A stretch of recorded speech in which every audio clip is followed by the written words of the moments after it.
struggling in the first one. So today we're adding the stop buttons, and we're also adding something called a splash screen. Anytime we add something to the program, we usually have the same pattern, and that's first we create the sprite for the object, then we create the object. So let's first do the sprites that we're going to need. The first sprite is the stop button. So let's make that sprite. Now I see a lot of people who aren't renaming their sprite names and object names to what they represent. Realize when you do that, it makes it almost impossible to help you debug your code when everything's called object 1 or object 2. So I'm not going to help you anymore if you have that kind of naming structure. You really have to use the names I have here on the board. I'm wasting a lot of time trying to untangle messes that are caused by people being a little bit lackadaisical about renaming things. Okay, so the sprite we're going to need is a sprite stop button, stop_button. So please do rename that. And then we're going to import that stop button. We actually have our classes folders mapped. So if you go out to this PC, you can actually go to your S drive. That's our shared drive. You should be able to find it on your machine now. There's a few students perhaps that don't. I'm going to come around and check that later today. But let's go into Game Design 1, to the Lazarus game. The first sprite we're going to need is this one. So we got this button we need.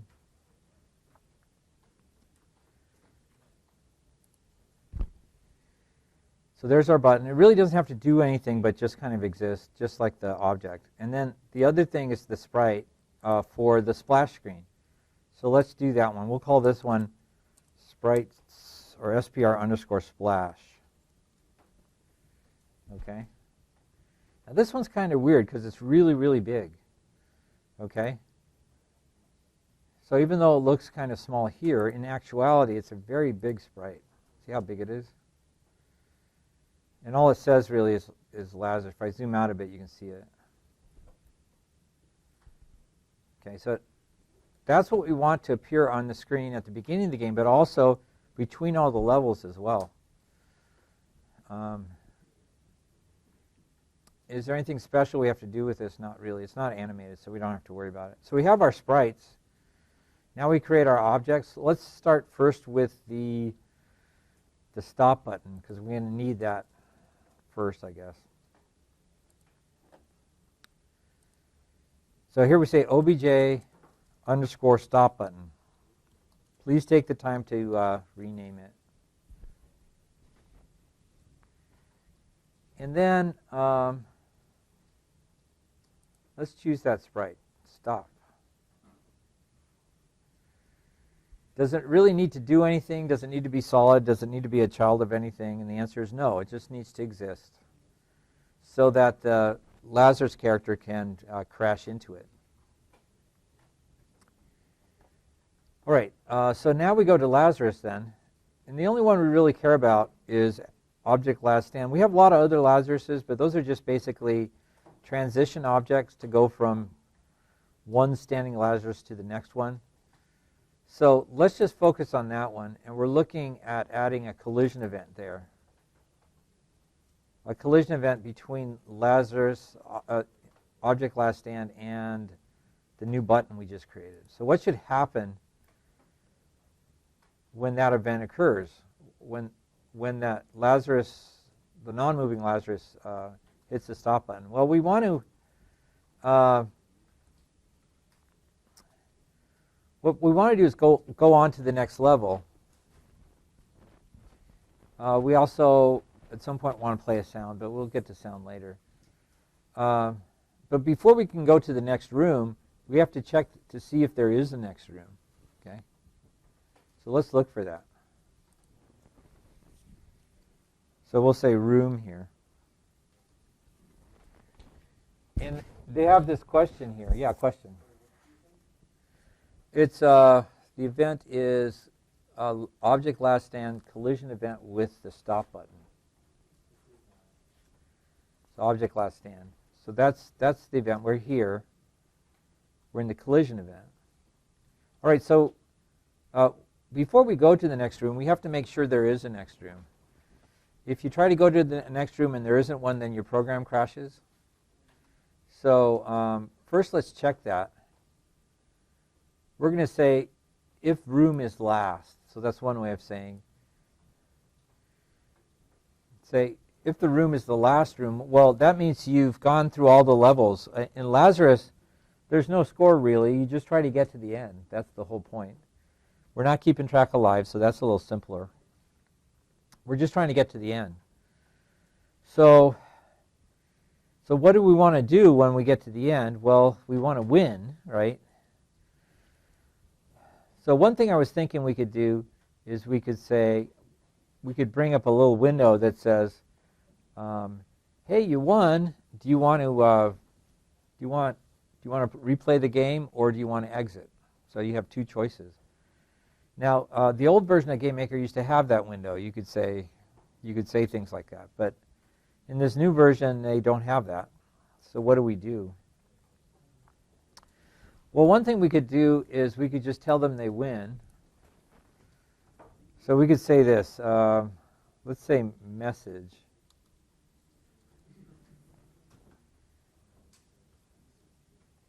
Yeah, this one. Show debug message. No, that's not the one we want. Yeah, so let's just look up code then. Code. See this one, execute code? So this is how we call functions that are in GameMaker that aren't in the choices for the drag and drop stuff. So we can actually put in just GML code straight into the code. So if you grab this one, execute code, put it here. I have to play with my windows because I can never see my code.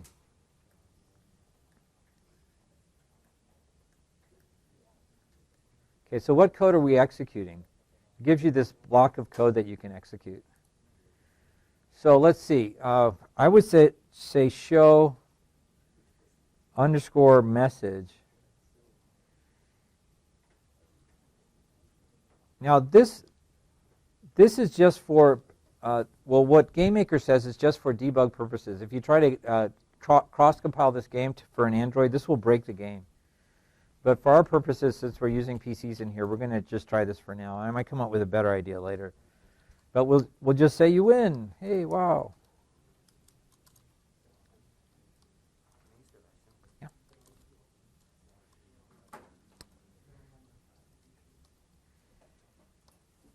Okay, so you win. But then we got to figure out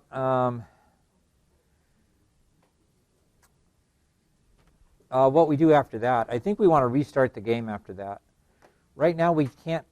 I just don't have a way of asking them whether they want to restart or not. So we're going to have to come up with something else. So let me zoom out here so we can see our code. There's our code. And then we can say restart. There's restart room. There's restart game. So we can drag that afterward. Okay. So we put that after our code. Restart game. Because they won, and if they really want to leave the game, they're just going to have to close it.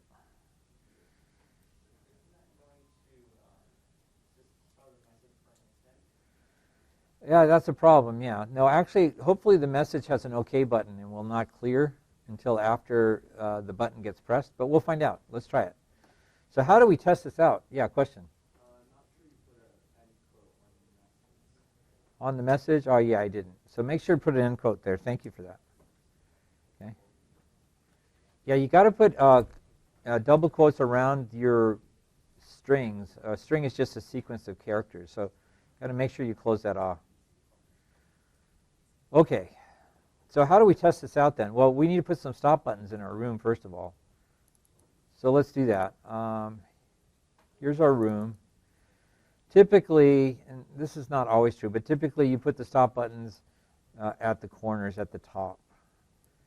Basically at the edges of the pit it's trying to climb out of.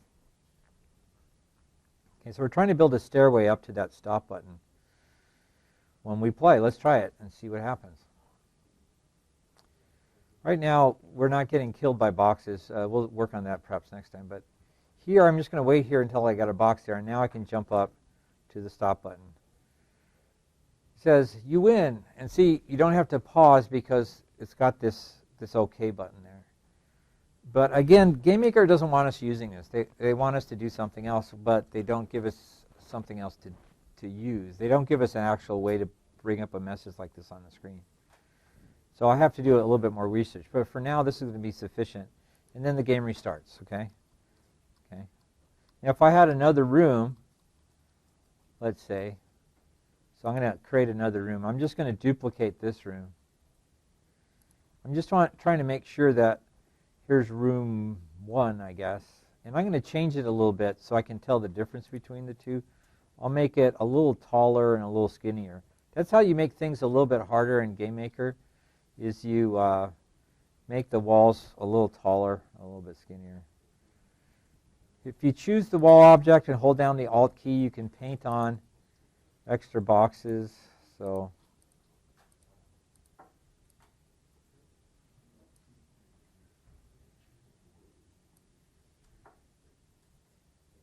that'd be certain death, so maybe I do that. And then here, move this up too, and in a little ways. And again, your room doesn't have to match mine exactly. What I'm doing is just trying to make this game a little bit harder to get out of this pit. I guess I could take these out. So it takes a little bit longer to get out. The idea is, if you strategically pile up the blocks, you'll get out. So this is room 2. We also have to make sure anytime we make a new room is to drag a controller out there. It has one because I duplicated it. So make sure you have a controller in there. And the hope is that when I play the game, I'll be in room 1, and then when I win in room 1, I'll go to room 2, and then in room 2, then I'll win. I won't win here in room 1. At least that's the hope. So I go there. Notice how we didn't go to the next room because we haven't coded that yet. So let's do that. Okay, so we're on object last stand. We're in the collision event with stop button. We've done one part of it. We said if it is the last room, then you win. But what happens if it's not the last room? Right? Well, we didn't say that yet. So the word we're looking for is else. Else. And we'll put that right on the bottom of this if statement. I know it's really tiny. But you want this else to be on the same level as that if.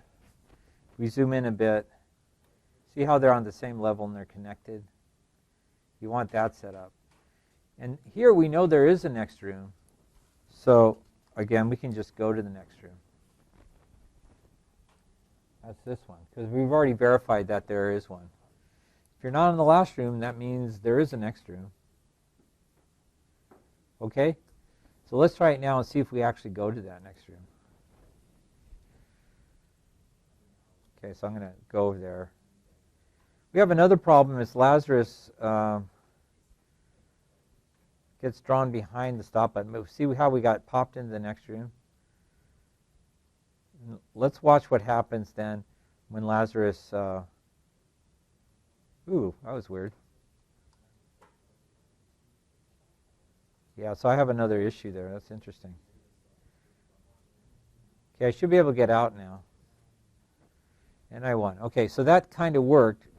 Now we have a problem in that Lazarus isn't being drawn in front of the square there, or in front of the stop button, right? Here we go back to the first room. So how do you fix that? Well, in past games, the way we fix that, yeah, what would you say, Devin? One way works is you just cut and paste it in the same position. Yeah. Another way you could do it is see how this is the order that the objects are being put into the instances layer. So one way you could do it is you could make sure that your Lazarus object goes first. So I'm clicking on Lazarus and just dragging him up to the top so that Lazarus will get drawn first before everything else. Okay. And that way he'll stay in front of that any stop buttons that would be on the screen. So let's try that and see if that works. So I'm trying to make it so that when Lazarus gets in front of the button, oh, it didn't work. Maybe I was in the wrong room. Yeah. So I changed it in this room, but I didn't change it in the actual room I needed to, right? So you have to remember to do that in all your rooms. Let me do that in this room. See how my Lazarus is being drawn way later? Make sure Lazarus is drawn first by just dragging him up to the top of the list. Okay? I did that in the second room. I didn't do that in the first room. And what we're trying to make sure is that Lazarus gets drawn. Well, actually, we want him to be drawn last, don't we? Yeah, I was thinking backwards. You should be at the end of the list. Let's pull it all the way down to the bottom then. So we want to draw it after the buttons. And I'll have to do that in both rooms. So again, I'm dragging Lazarus all the way to the bottom.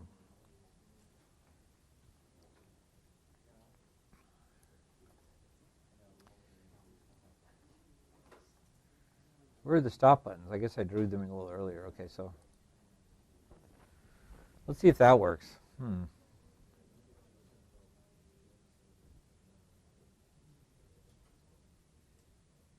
Yeah, that seemed to work.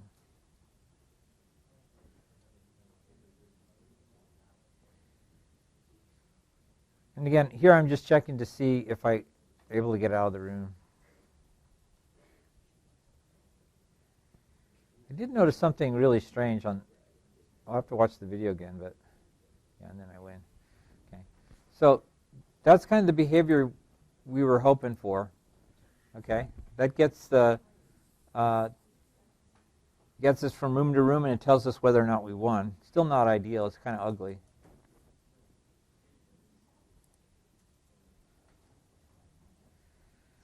Okay, so just to reiterate, we were getting Lazarus was being drawn behind the stop button. So the way we fixed that, we found Lazarus in this list for the room. So there's Lazarus. We found him in the list, and we make sure that Lazarus gets drawn last. So drag it all the way to the bottom. You have to do that in both rooms for this to work out. So make sure Lazarus gets drawn last. Okay. The next question is then, we want to have that splash screen show at the beginning of the game, and we also want it to show in between levels as well, so that's a little bit strange. So how do we do that? Well, first we have to make a splash screen object. Okay, so let's do that. Go to Objects and say Create Object. And here on Create Object, what are we doing? We're creating the splash screen. So we'll call it Splash, Object Splash. And we'll use our splash sprite, the big one. Where's it found? It's in the folder, the classes folder for Lazarus. It's called Title. I think it's called Title. Okay, so what do we want this splash screen to do? Well, this is going to be a little bit strange. One of the things we want the splash screen to do is to replace the controller, because we're going to take the controller out of the room, and instead we're going to put in the splash screen. We want the splash screen to be on the screen for a couple seconds, and then we want it to turn itself into a controller, which causes a few problems. So we'll have to figure out some problems there. But so the first thing to do is we need to add a create event to the splash object.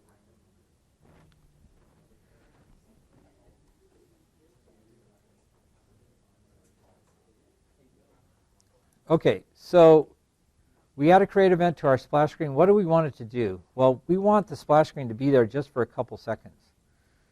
So what we're going to do, which is we're going to use a command we haven't used yet. And this thing is called an alarm. Okay. Alarm is like it's like a timer in your kitchen, like a kitchen timer. It counts down to 0, and when it gets to 0, it goes off. Okay. So what we want to do here is it says, well, how many frames do you want to wait until the alarm goes off? And we want to set it for a couple seconds, so we're going to say 120. I think our frame rate is around 60, but I'm not sure. Okay? But I say 120 is a good number.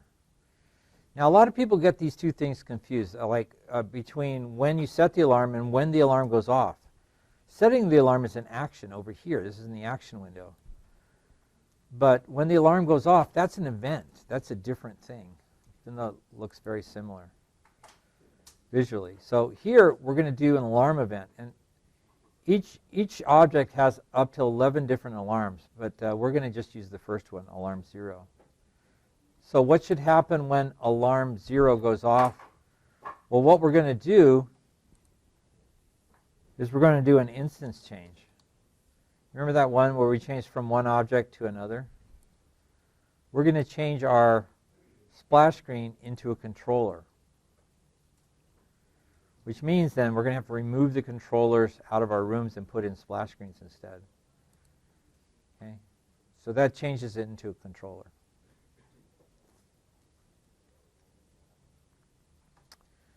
How do we test this to make sure this works? Well, we have to go to our rooms, like I said, and make that change. So here's my controller. It's up here. So you need to delete that controller from the room. And also delete it from the other room if you have 2 rooms. Make sure you get rid of the controllers.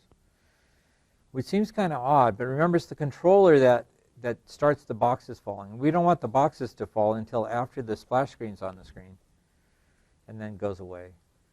So we can ensure that happens by just replacing the splash screen with the controller. Okay, so back to the room 1. We just need to put the splash screen on there, so let's do that. Here's splash.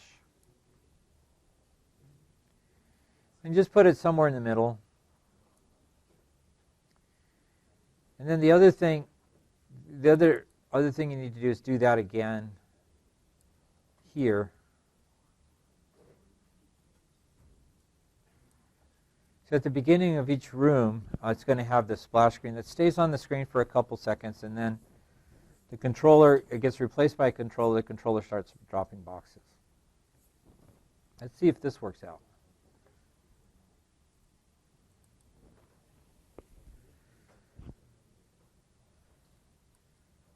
Okay, so see how the splash screen went away, and finally we're able to. And then go to the next room. It's on for a second. Gives your player some time to orient themselves, and then hopefully I can build a way out of here. And I win. Okay. So now we have our splash screens. We have our controllers. One thing I forgot to mention in this class that we're not doing is if you notice, let's see if we notice the problem. Well, maybe I already have it fixed. If you look in the controller, I made a room start event, and in room start I called randomize. Do you have that in your code? So I'm in the controller object. I'm at room start. This is not going to work anymore, okay? Because the controller's not in the room at room start. It's the splash screen, right? What we'll notice is if we play the game, we'll always get the same sequence of boxes. First we start with a cardboard box, then a wooden box, and then a wooden box. Okay, so the first 3 are cardboard, wooden, cardboard, or maybe it was the other way around. Wooden, cardboard. Yeah. If I play the game again, we would hope we would get, since we're randomizing, a different sequence. Let's see if we do. we get stone. So it is getting randomized somewhere. So we don't necessarily have that problem. I wonder, maybe it's getting randomized in a couple places. Yeah, here it's in the create event. Let me get rid of that create event. Well, that's where it should be, is in the create event. Room start is not where it needs to be. So if you have that, make sure you delete that. And you also want to make sure you have it in your create event. Let me show you what happens if it's not there in the create event. If I delete that, I just want you to be able to see the problem before we fix it. Okay, so let's watch it. Here we get stone, and wood. Okay, so, and then 2 woods. Okay, play it one more time, see if we get the same sequence. Yeah, see how we get the same sequence? And you ask yourself as a programmer, hey, I told it to behave randomly, and it's not behaving randomly. It's supposed to choose these boxes randomly. Why is it always the same? And the answer is that because random number generators on computers generate their numbers based on a seed value. You seed the random number generator with a specific number. If you don't reset that value, it will use the same number as the seed value for every time you run the game, and then every game will be the same. So what you have to do is to randomize it. What the computer will do probably is go and find some random piece of data inside the computer somewhere and use that as its seed. So in this create event for the controller, has to be in the create event. Can't be game start because it's not there at game start. Can't be room start because the controller's not there. It's the splash screen that's there. So we have to move the randomization. If you had it in your code, you need to move it to the create event of the controller. And what we're looking for is random. It's called randomize, this one.